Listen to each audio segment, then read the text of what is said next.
guess originally it started around 1999, and it was actually after I went to the NFR, and I just really couldn't find anything really cool. It was just a lot of button-up shirts and not much sportswear. And I'm an artist by nature, so I hand-painted a couple shirts for some friends. And they liked them so much that it just really kind of took off from there. And then I thought, well, maybe I'll just make up a bunch and bring them with and sell them at the barrel races and rodeos. And then I just started setting up little booths and everything, anywhere I could go. And I did that for about 5 or 6 years, kind of hauled all over from Augusta, Georgia to Reno, Nevada to anywhere I could.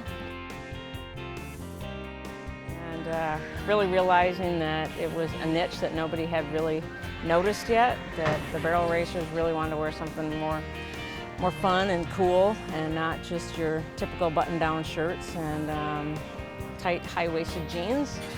I love them. They're great. Look how they fit. I really like the clothes. See them blingy, shiny, fits great.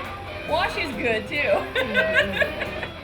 I guess number one is style and look, but really the number two factor is probably the most important, and that would be comfort and fit. Because something can look really cool, but if it's not comfortable and doesn't fit very well, you're not gonna be very happy wearing it. So, although we get anywhere from a 10-year-old wearing our stuff to a 75-year-old. So it's really fun when we see a grandma that's like 70 going, I look hot. I say that always the sale is made in the dressing room when people are trying it on, and the jeans fit and they're super comfortable that you can wear them all day, and you don't have to change into sweatpants. So, you know, that's my biggest thing. I have a hard time finding something long enough for me, and you know, with the Cowgirl Tuff jeans, it's no problem finding anything long enough. They're very consistent in their sizing. So I feel like I could go to a catalog, I could go any store and find my size in Cowgirl Tuff jeans and know how they're gonna fit. They're great. So I think it's just really important that I understand the lifestyle. I mean, I haul my own horses, I'm my groom, I do everything everybody else does, so I'm really, I'm just another end customer, really.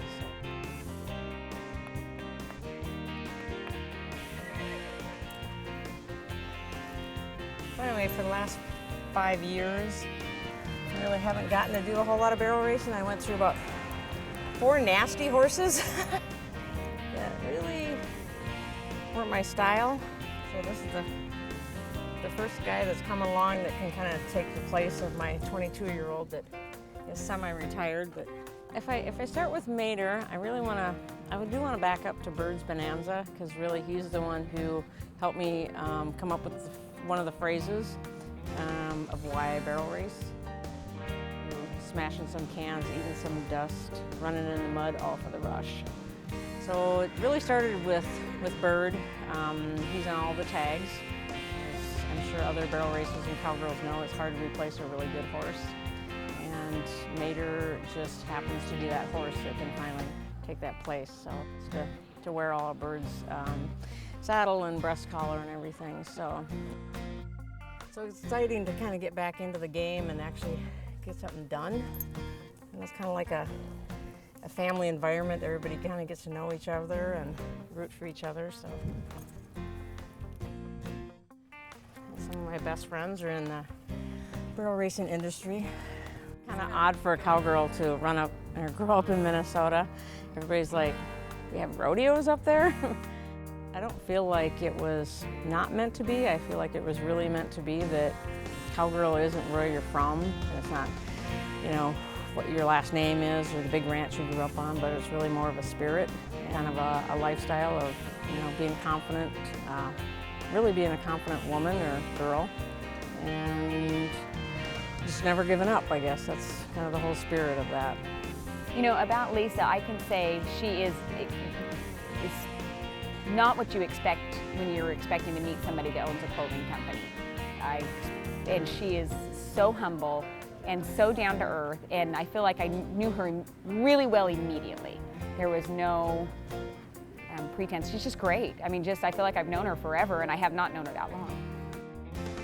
I just think some of the coolest parts is just warming up and just seeing everybody and talking to everybody. It's just such Barrel racing and Cowgirls is just one big happy family, whether you're in Arizona, Minnesota, California. It's just a really cool sport and lifestyle.